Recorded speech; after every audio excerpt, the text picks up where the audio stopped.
On to high school football. Now, if you live on the east side of town, you know, it's Anderson against Turpin all week long. I mean, we had girls soccer and then boys soccer, and Friday night it's football. And do our Tom Brenneman and Lonesome George Vogel know all about it? Tonight they tee up the big showdown by going head to head. Well, George, considering I'm in the midst of a two-game losing streak, I can't think of a place I'd rather be than my old alma mater, Anderson High. They are going to put a hurting on Turpin this weekend. Hey, Brenneman. Yes, sir, Mr. Hall. How are you? Don't you still owe me a paper? I thought I turned it in. You didn't turn it in, and I've got a notion just to give you a detention for that. Well, I'm here to pick Anderson to win this week. Well, in that case, that's all right. Thanks. Boy, some things never change. Things are looking up big time in Redskin country this year. Second-year head man Vince Suriano has his program rolling. Turpin is dead meat.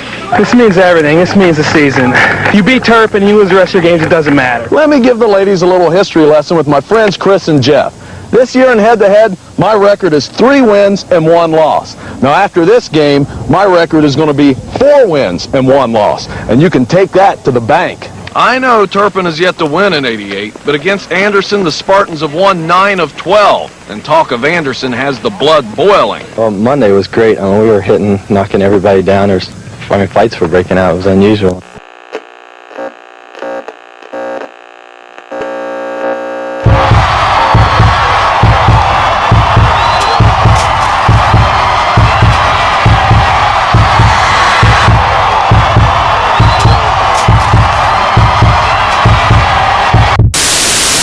Here's the biggest play of the game, the last play of the game.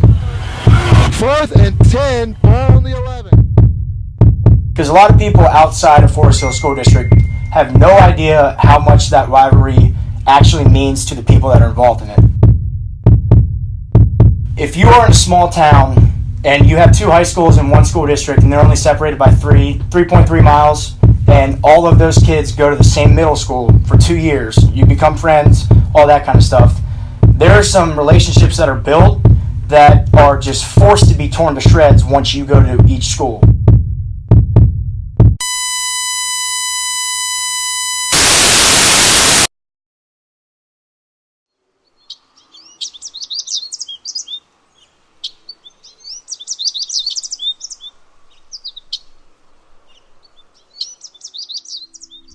I don't really remember those last few minutes that well.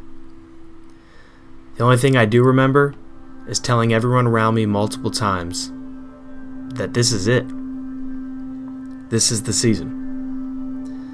My entire senior year depended on those last few minutes. I know that sounds crazy, but we were all just so connected to that football team and their emotions that I can't even imagine being on the losing end of it. I really can't.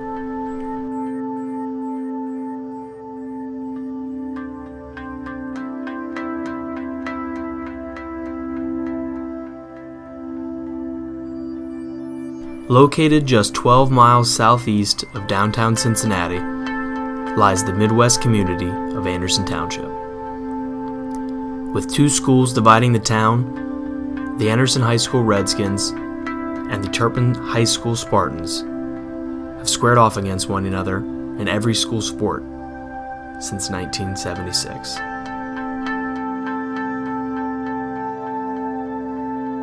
To better understand the Anderson vs. Turpin rivalry, you first got to look back.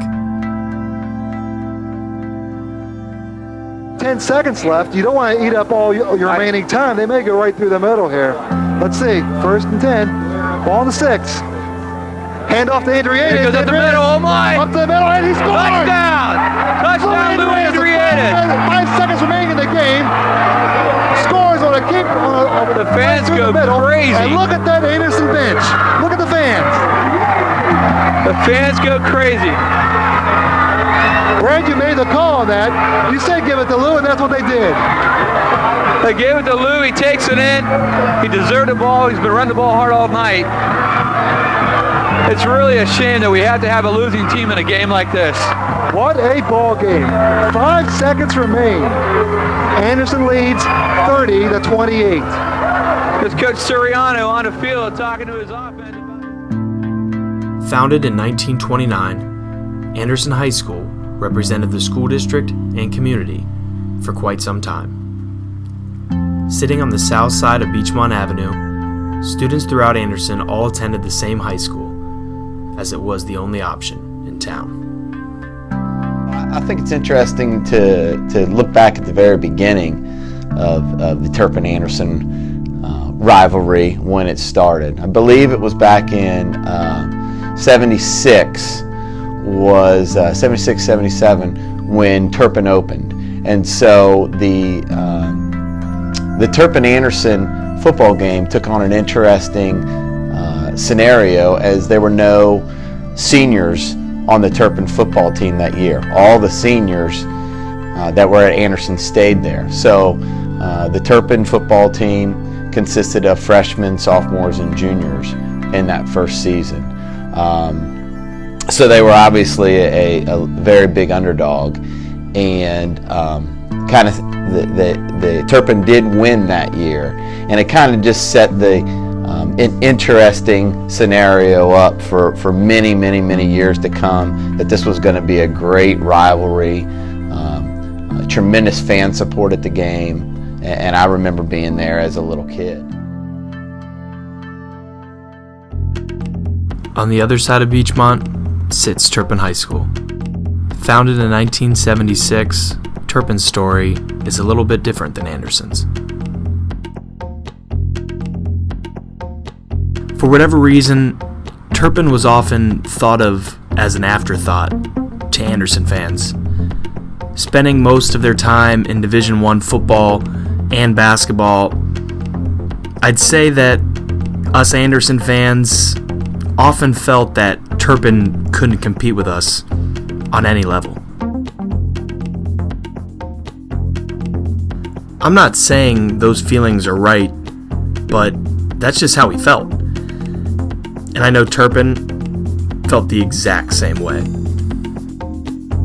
I've watched Turpin lose to Anderson, multiple times between my older stepbrother, Luke's older brothers. So it meant a lot to me going in the game. I really want nothing more than just beat the crap out of Anderson. So that's kind of what it meant to me. That's kind of how it was for me leading up to the game. Junior year was the first time we made the playoffs in I don't know how many years. It was probably 10, 15 years maybe.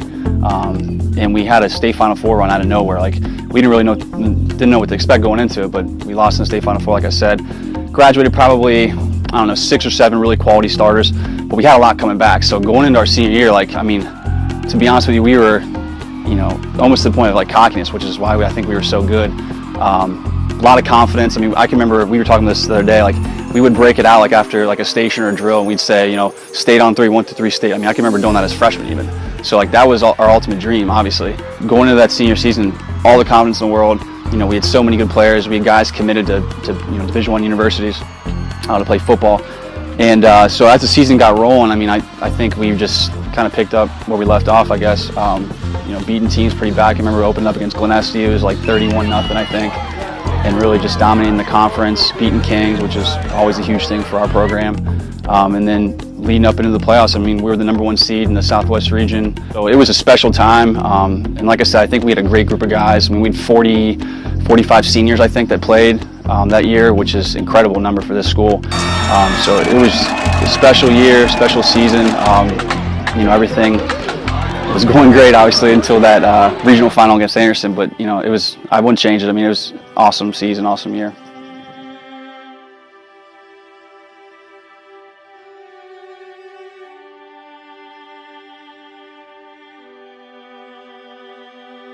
This rivalry for the Anderson-Turpin is, kind of goes back to, if you think about it, 1975, the schools were still one school. It was Anderson High School. And then after Anderson, they split to go to Anderson-Turpin. So a lot of the kids kind of knew each other back then in 75. And then I would say by the 80s, a lot of the kids weren't at the same school together. So then it became Anderson High School, Turpin High School in the middle schools.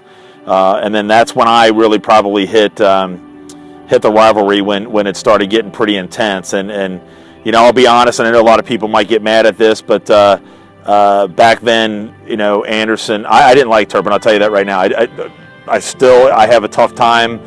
Even when I broadcast, I always want Anderson to win. But on the flip side of that, I played with Coach Rob Stoll. He was the coach for that team in that year. So, So there are some there's some things that you don't like them as being a competitor, but you still have, on the other hand, you do have some friends on there.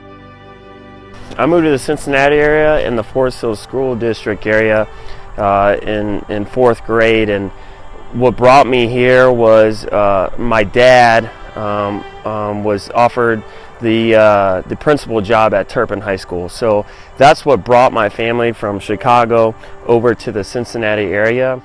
With my dad being the principal at Turpin and us living on the Turpin side, you bet that we were going to all end up going through Turpin High School and all playing sports. And when I first got here in those first couple years, Turpin, from a basketball and football standpoint, wasn't known as the powerhouse between the Turpin and Anderson rivalry. You always heard about Anderson, you always heard about the stompings of Anderson on Turpin. 4th, 5th, 6th grade, I was a water boy for the Turpin football team. So Friday nights, I was on that sideline, kind of. I know I was at a younger age, but you were still kind of part of that experience because you had older brothers also playing at the time. And I just always remember Anderson, whether that was basketball or football, just stomping Turpin. Football games, 40-plus points, basketball games, 40-plus points. I mean, it was ridiculous. And as I started to move up from 6th grade to 7th grade to 8th grade, Turpin started to change a little in terms of the football side, and that started once Rob Stahl was hired at Turpin High School, and that kind of started the ball rolling in terms of direction football was going to go for Turpin High School. Anderson Township is made up of 6 different elementary schools. Students from different pockets of the community attend these respective schools and then head to their respective high schools from there. Anderson or Turpin. Anderson consists of Air, Maddox, and Summit Elementary, while Turpin consists of Wilson and Mercer Elementary, with students at Sherwood Elementary split between the two, depending on just their street address. Students went directly to high school until Nagel Middle School was founded back in 1999. Located in the middle of Beachmont Avenue, the state-of-the-art junior high school housed both 7th and 8th graders from all 6 elementary schools. At first, sports were split by Nagel's respective colors, blue, silver, and white.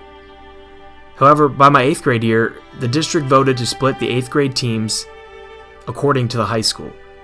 Students who lived in the Turpin district would play together, and students who lived in the Anderson district would also play together.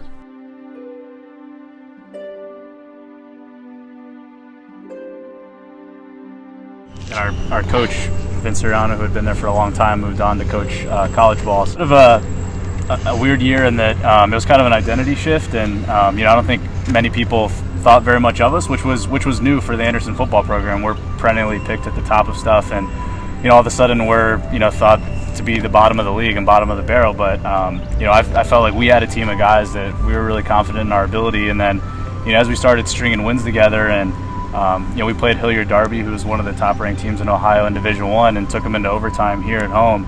I think it was kind of a moment where everybody opened up their eyes and said, wow, like this team has as much talent as we thought. I think it'd been over a decade at least since Anderson had won a playoff game, and we'd had really successful seasons but hadn't been able to get that playoff win. So I just remember the Kings game, the first round playoff game, being like everything. Like we just wanted to get that playoff win, and after we got that, it just opened up this whole new world of wow, maybe we can go on and make a run. And I think as the confidence built, it obviously built towards the Turpin game and playoff wins after that. But it was really cool to see as we improved and as the season kept snowballing and we got more confidence. The pride that was going on in the school was something I'd never seen before. I mean, kids that you see in class but don't necessarily go to the football games, all of a sudden everybody's at the football games. There's the Giestingville pep rallies on Thursday nights, and car smashing and huge bonfires with 1,000 people there. This was stuff that really just built and gave us a larger-than-life feeling that I think really created a unique confidence in us and allowed us to win a lot of those big games. If you take a step back in time, you have to understand that some of these players on that 2007 team grew up with the Anderson football program. Several of them grew up as ball boys, helping the team, running around at practices, working on their games as little kids, running water to players, and really feeling like they were a part of something bigger than themselves. Life goes on, they go through middle school, and guess what? They're right back at Anderson, playing for a state title, playing to beat Turpin, and playing to make history at Anderson. I can remember the first day walking up that hill, going out. And it's different because when you go through all the games and are a part of the practices, setting up the fields every summer, waking up, being here at 6 a.m. in the shed, walking and dragging out these tires, the pads, you become more a part of it. When you talk about the rivalry and obviously like the culmination of that in the game between us and Turpin, because of that past and being so close to those players, what was like probably 2 or 3 different generations that we saw come through and were a part of, it meant so much more to be a part of that game because we weren't just playing for ourselves, I felt like. It was playing for a lot of other people, a lot of other generations that had come through before us, which is, I think, so unique about it and being so close to the program, like you were saying. Make no bones about it, we wanted to kick Turpin's ass up and down that football field, period. Bragging rights were on the line, and the whole township was watching. Anderson versus Turpin for the first time in 5 years. Who's going to win the game? The signs in this East Side enclave lead the way to a resumption of rivalry. Bragging rights. This is Anderson Township. A backyard brawl. Forget the road map around here this week. You'll know where you are just by the traffic signs or by ministers sporting a school cap at Sunday benediction. So you had 500 people going boo, and you had 500 people clapping. The school stopped playing 5 seasons ago because Anderson dominated, but now the Redskins have slipped in numbers to Division II status. So as the field levels, Turpin thinks payback. Some fans are buying 20 tickets at a time. Others are packing overnight bags. We've got people that are coming home from Florida. We've got people from Cleveland, Columbus. At Cool's Hot Sports Spot on Beachmont, there's no midweek let-up. The schools keep reordering as if more shirts mean more points. Inside Anderson today, the banners speak. The township name itself is weaponized. All in good fun, but whenever intensity is weighted with chips on shoulder, you can't help but worry a little. I don't want it to get nasty because we are one community.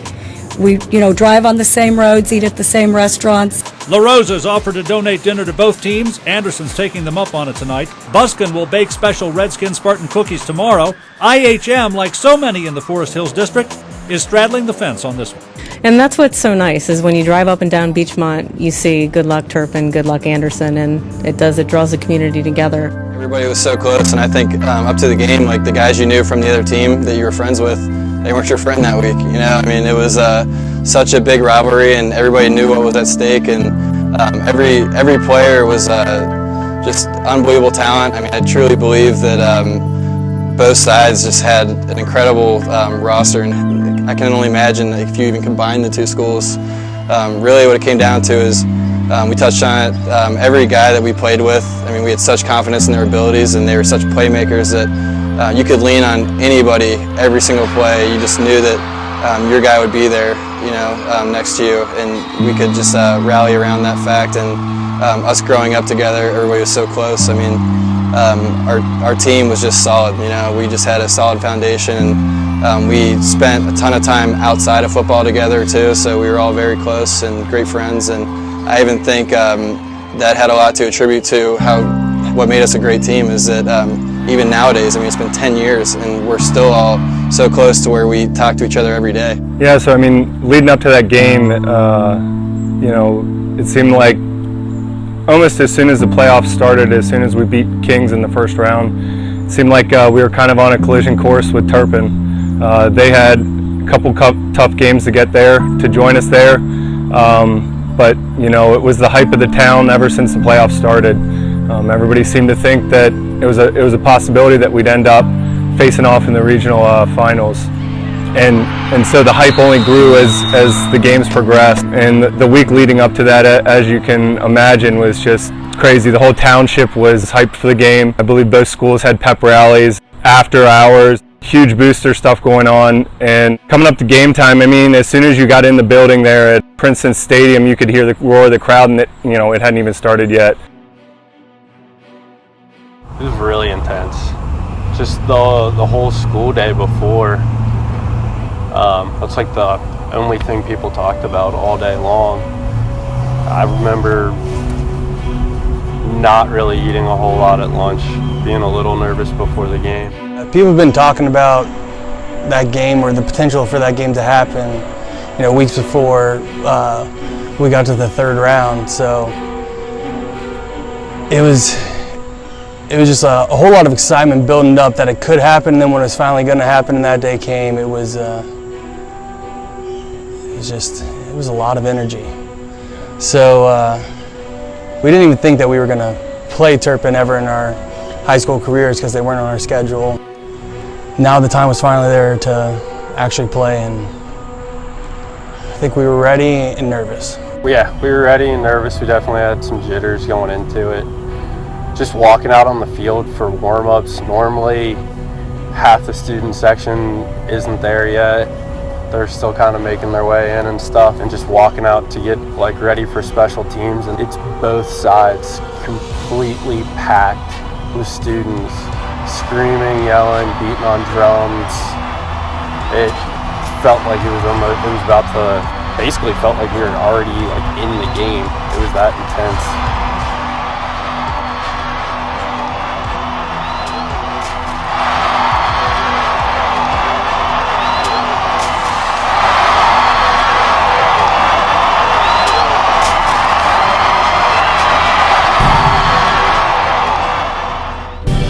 After playoff wins over Winton Woods and Trotwood Madison for the Spartans, and a set of victories over Kings and Dayton Carroll for the Redskins, these two neighborhood rivals were primed for their epic showdown. Set to play on November 16, 2007, I'm not sure hype is even the word to describe the energy in the stadium that evening. It was electric, and anyone who was in attendance would tell you that they've never experienced anything quite like it. From the kickoff, however, it seemed that Turpin was locked, loaded, and ready to run Anderson right off of the field.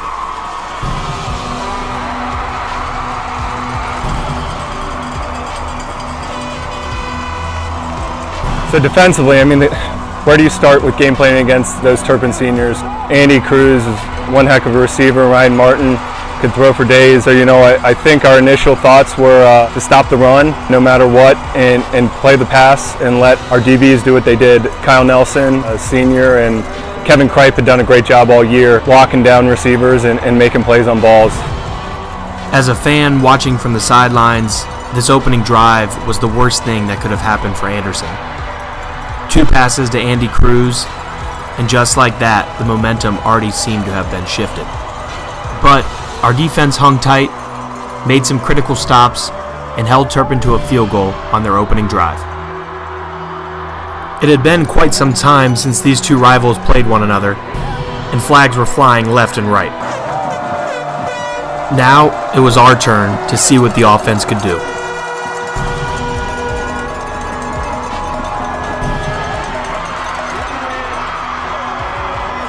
Anderson put together an incredible drive and drove right down into Turpin territory. With some great runs from Elijah Story and Nick Truesdale, the Redskins were driving to take a 7-3 lead.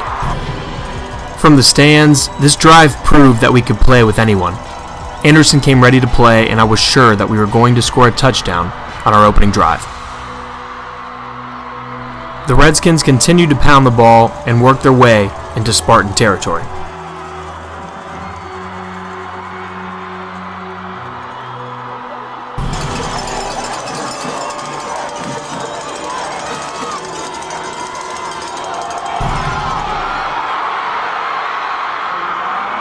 With the Redskins working their way down the field and into the red zone, they were flagged with some costly penalties and some big stops from the Turpin Spartan defense. The Spartans held Anderson to a field goal, and the score was tied 3-3. It felt like that opening drive went on forever. As a fan, the intensity was so crazy that everyone's stress levels were already near maximum capacity. But we had no idea what was coming next. It wasn't really so much stopping Elijah's story, it was stopping Anderson. I think what was forgotten about Anderson as a team, I mean, they had a humongous offensive line. Both tackles, I think, were 275. One of them's Andrew Norwell, that's currently in the NFL. They had two big guards, big center, and an incredible tailback, as you said. And their wide receivers were giants. Nick Truesdale, who I just checked today, who's currently under contract with the Minnesota Vikings, 6'7", and then Runk was 6'4". And so I looked at them and I'm like, this may be one of the most talented teams I've ever coached against. I don't want to cheapen what anybody did. I think as a team, Anderson was just a great football team. But so were we, and they were just a big, strong, physical team, and we were a small, sound, quick, mental team. So we knew we weren't going to be able to go punch for punch with them. We just wanted to slow them down, and hopefully we could control the clock on our side of the ball, which we did. I think at one point in time we were up 17-3. So game plan wise, I was very happy with what it was.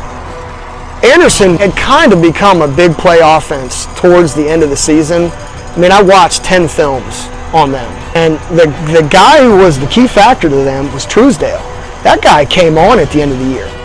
So we really wanted to take away that, and when we were taking that away, we knew that they were going to have to methodically run the ball and the clock would move, because I don't want to take anything away from Rod, but man, did he have a great command of that offense. After an opening field goal, the Redskins were forced to punt on their second drive of the game.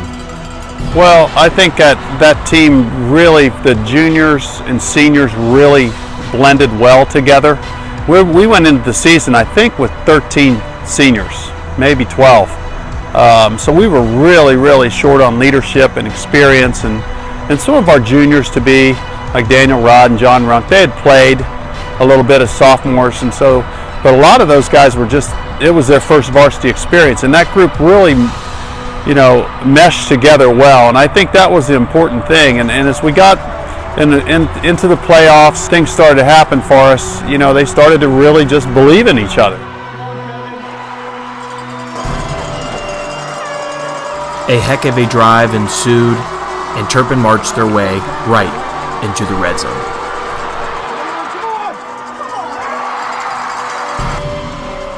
Capping off their drive with a 10-yard touchdown pass from Ryan Martin to wide receiver Pat Polineski, the Spartans took their first lead of the game, 10-3.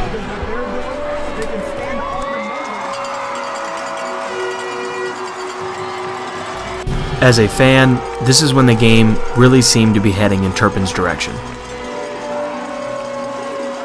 I was just full of emotions. I was thinking of family. I was thinking of my brothers. I was thinking about the community. I felt weight on my shoulders to do this for Turpin and the fans and the community and all the younger people and athletes who were standing on the sidelines. It was almost overwhelming. There was that just pressure to get this win.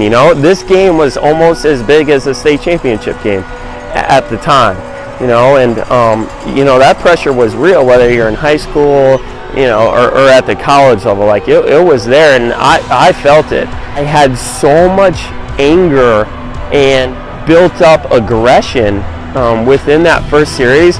I wasn't even thinking about what I was doing on the field. Play call, snap count, nothing. All I was thinking about was literally the guy across from me in orange and black and what I was going to physically do to him. I seriously wanted to put him in the ground and drive him through the turf. I mean, that's how intense that game was. As the first half came close to an end, Turpin had started to take full advantage. Driving down the field with a spectacular one-handed catch from Andy Cruse, some great runs from Wayne Dunham. The Turpin Spartans were rolling.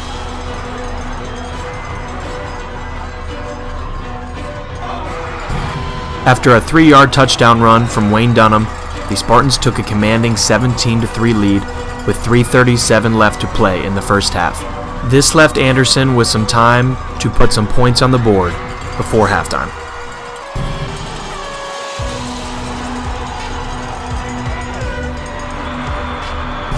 With key passes to wide receiver John Runk and big runs from running back Elijah Story, the Redskins made their way into enemy territory, with a chance to cut the lead to 7 before the half. Their game plan was finally starting to come alive as Story pounded his way through the Spartan defense and eventually into the end zone with 36 seconds to play in the first half. Anderson was right back in it.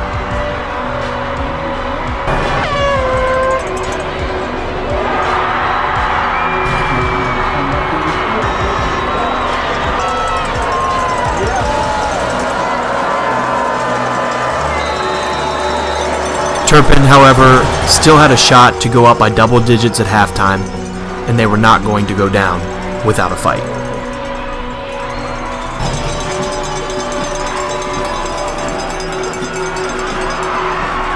Anderson's defense hung tight and avoided a 2-possession game before the half.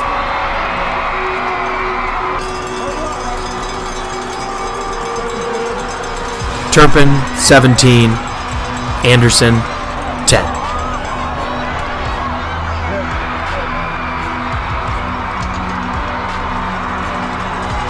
I don't know, I think we were still hoping to be more successful in the second half. We came in there at halftime. We had done all right, but we were still behind, so we knew we had work to make up for it. And really, it was a whole different halftime because normally we're in the locker rooms and stuff, just game planning, the offense getting together, defense getting together, and different position groups breaking out.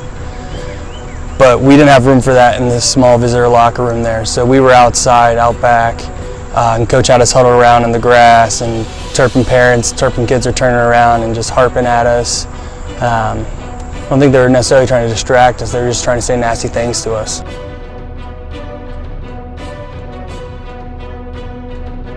Starting the second half, it couldn't have started out worse for us. We received the kickoff in the first play. Truesdale fumbled on a bubble screen, giving Turpin the ball on the 15-yard line.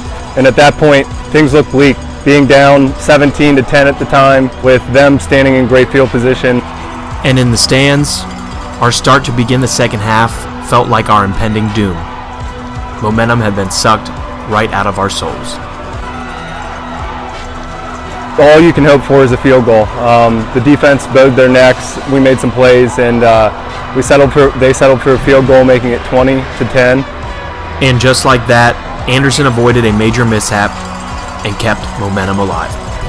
Our offense did a great job of executing the game plan, running the ball, passing when they had to, and controlling the clock. Is if you went with a 7-man front to stop the run, they'd throw the ball on you. And our corners were Philip Furby and Christian Furby, two twins who were 5'8". So 5'8" versus 6'7", 5'8" versus 6'4". But it's weird. Then if you go 8 in the box to try and stop the run, then they throw on you. Their game plan was finally starting to come alive as Story pounded his way through the Spartan defense and eventually into the end zone to put the Redskins right back in it.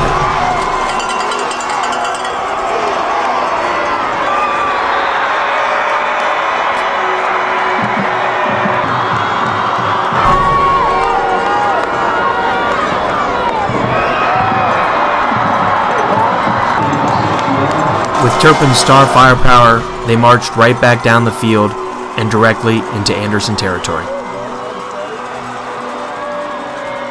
After a huge stop from safety Breon Mapp on second down, Turpin was facing a 3rd and long situation on Anderson's 40-yard line. However, Turpin made a great play call and threw the ball to running back Wayne Dunham for a 50-yard gain.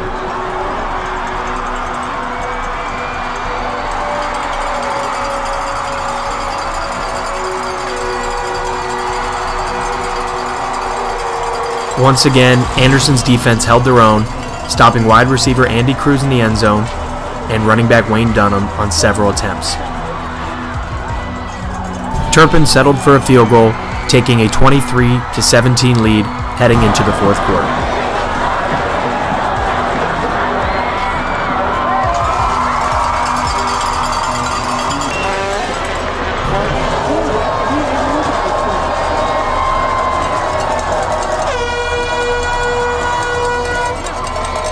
Anderson could win the game with a touchdown, but it had felt like both teams had the ball for over a century throughout this game. Deep down, we all knew whoever had the ball last was going to win this one.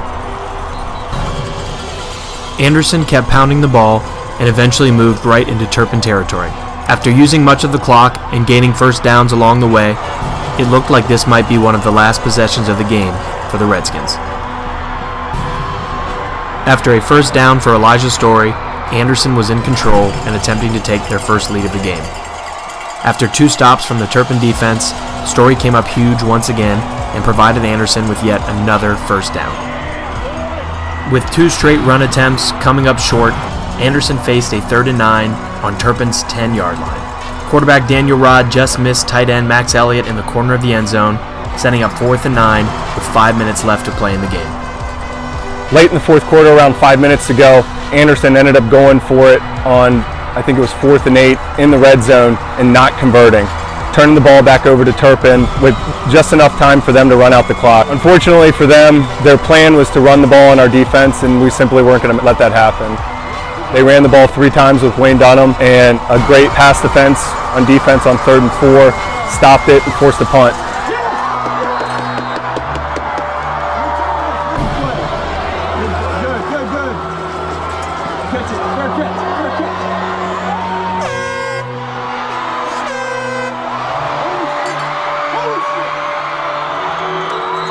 With just over 3 minutes left to play, Anderson would have one last shot at winning the 2007 regional final game.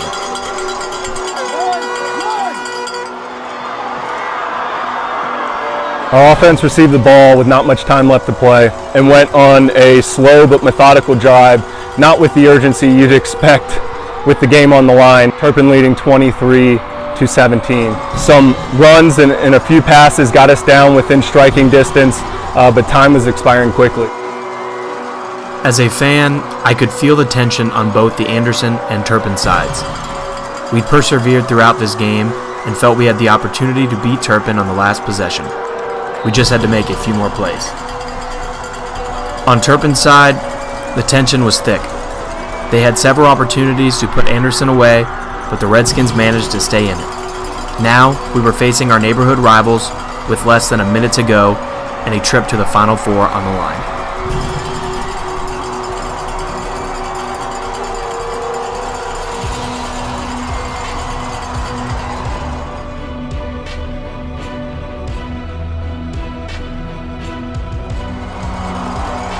Another 4th down attempt had to be made, luckily converting that.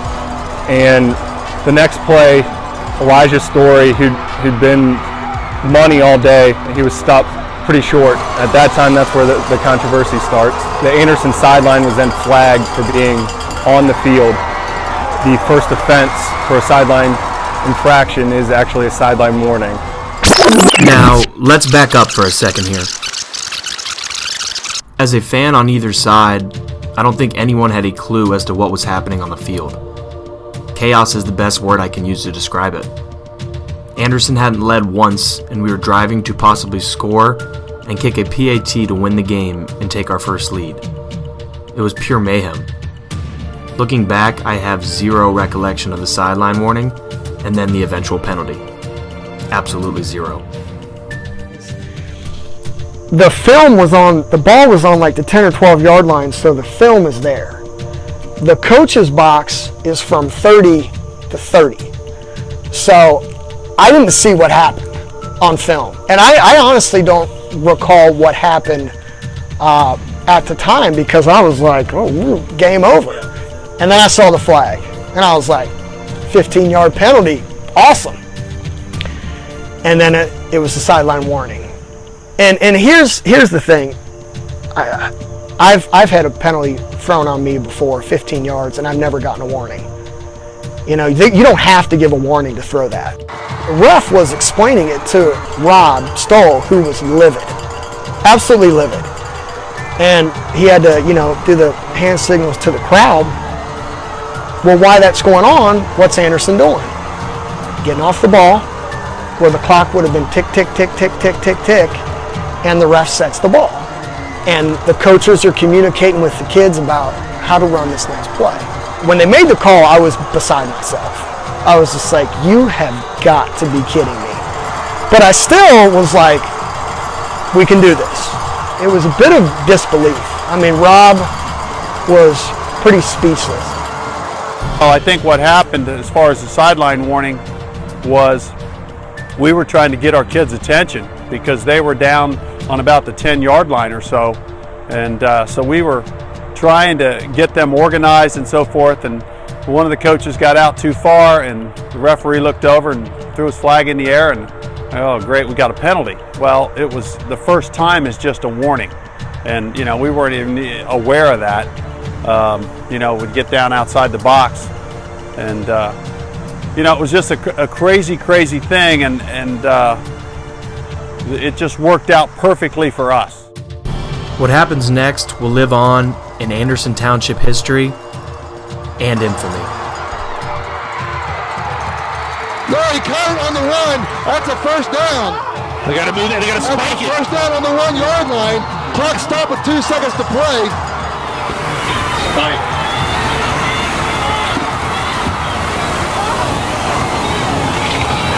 The clock is stopped with 2 seconds to play. They moved the chains for the first down indicator. The Redskins can stop it with a spike real quick. Now they're going to bring in the chains and measure. You got to be ready, fellas. Get up to the line, get ready to run a play. And it is indeed a Redskin first down. So with 2 seconds to play, the Redskins have it on the Turpin 1 yard line. Get off the field! Get off the field! Get off the field! This is it.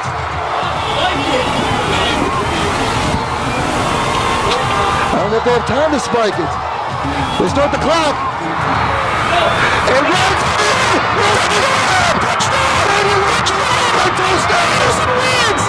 No! And we're tied at 23 apiece! We're an extra point away from winning this game! Daniel Rock took the step and took it in the end zone!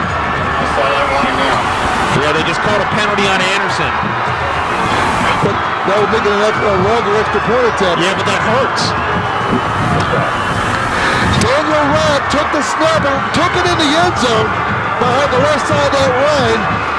And we are tied at 23 apiece. See what they're calling here. Touchdown's good. Delay game against Anderson. No, the touchdown is good. I don't know what you're cheering about. The touchdown is good. John Howard on to attempt the extra point that would take the Redskins to the Final Four over the rivals Turpin. No motor huddle here. Just get up there and kick it. Unbelievable.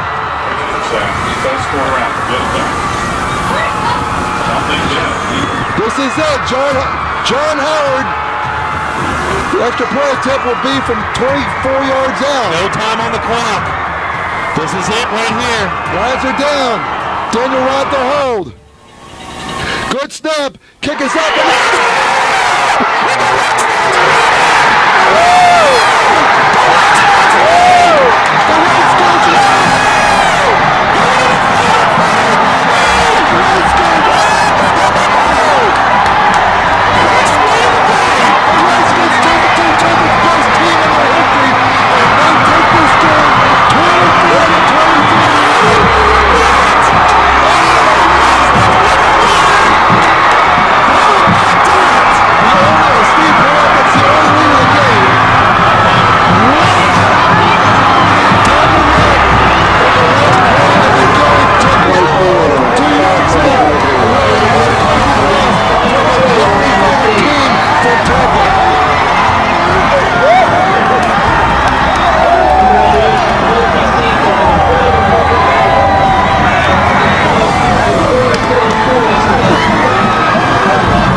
great game. Both teams played, extremely hard. Both teams won the state championship. They both worked, so hard for it. I know that. And nothing against the Anderson guys. I mean, they played hard too.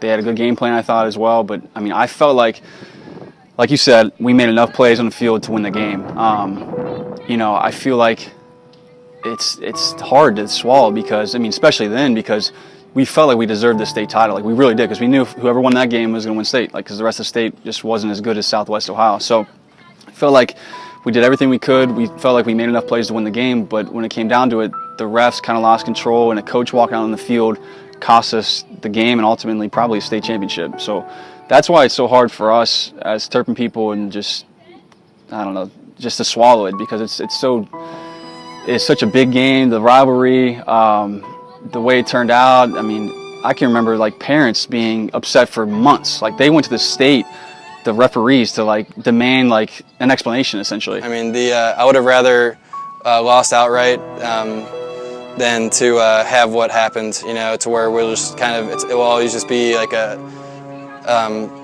controversy. We felt like we should have truthfully won the game and won state that year, and it just, it's tough to talk about. I mean, we don't really bring it up ever. It doesn't come up around really in conversation. I don't know if it comes up. It comes up amongst us. But yeah, it doesn't come up between Turpin and Anderson people, because everybody knows it's a very touchy subject. But like among like Turpin guys when we're hanging out, like it happens. Like we bring it up, and that's like how we're talking about now. Like that's what ultimately happens when we talk about it.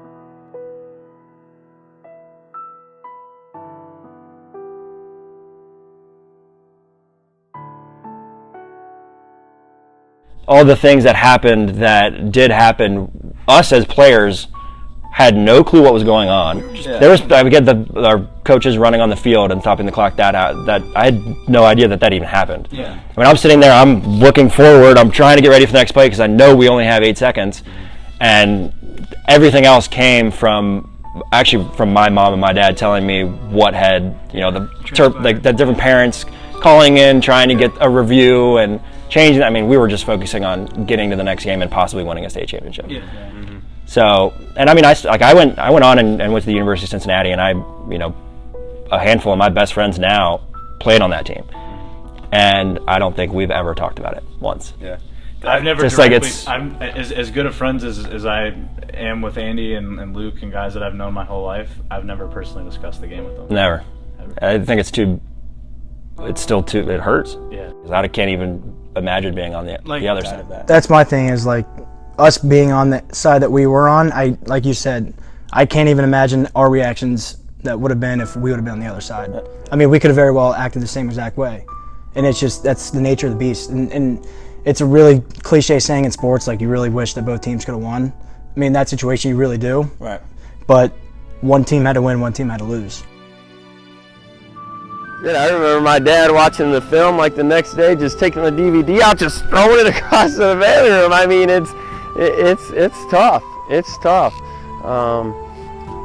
But you deal with it, and you kind of live with it now, right? And now it becomes a story to tell, right? It becomes something like this, right, where someone has the opportunity to create both sides of the story and get different opinions on what people see and view things. But it was one hell of a ride, that game, and just to be able to play with those other guys. That game, what that game did was, I'm sure a state championship would have done it too, but after that game, it almost created a stronger bond amongst our guys. So I would say 20 to 30 guys, right? It just became, we were already close as a group, but I remember after that game and just the following years, our group was even closer because of that game.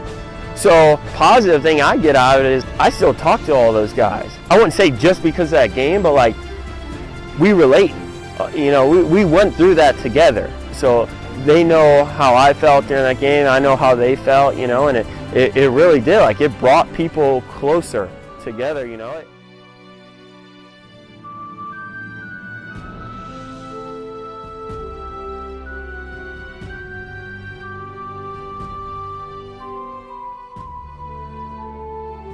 It was an amazing thing. We'd never gone that far before, and to to beat a really, really good team, possibly the #1 team in the state at that time.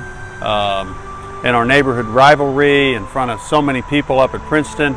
It was just an electric, amazing atmosphere, and I didn't really realize the depth of the emotions involved until after the fact, and how much it meant to the Anderson side and how much it hurt the Turpin side to lose such a tough ball game, and it was just an emotional roller coaster of events during the game, and to get to the Final Four and was something that was just uncharted territory, and it was just great to be there. I think the game's still out there. People still talk about it, or they've heard about it. Our kids know about it. It's on YouTube. Anything anymore, you can pull it up on YouTube with one search, so they see it, they talk about it. But the thing is, with the rivalry, it's a great rivalry. That game, I think it got a little intense there for a while. But after the past few years of us consistently playing each other in all sports, basketball, football, you name it, in both teams winning some and losing some, it's died out, the sense of the dramatics with it. Our students get behind it, our parents get behind it, but it's a fun rivalry. We see it now. I think there for a while, we were very cautious of how both sides were going to react given the outcome of that game. But you know what I was proud of, and I told you today, I watched that video of the YouTube video of that ending, and the one thing I took away from it was that the kids, you know, one side's elated and one side's devastated. The kids still embrace and hug each other after the game. And I think that says a lot right there, because these kids go to school, they grow up in the same community, they just happen to go to 2 separate high schools.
Anderson had accomplished the unthinkable 2 weeks after defeating their rival in one of the greatest yet most controversial finishes in the OHSAA's storied history. Yet, it almost felt like the team had already taken home a state title back at Princeton Stadium on November 16th, 2007. I don't say that to downplay the experience, because I stood with my shirt off in -degree temperatures for that state title magic. But we had never experienced anything quite like the Turpin game and the emotions it evoked throughout the entire Anderson Township community.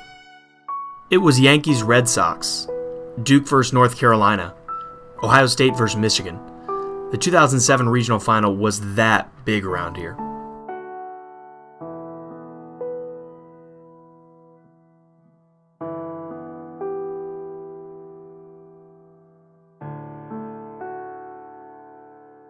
Businesses took sides, parents showed that they are in fact not always the greatest of role models, and for a while there, it truly was a town divided.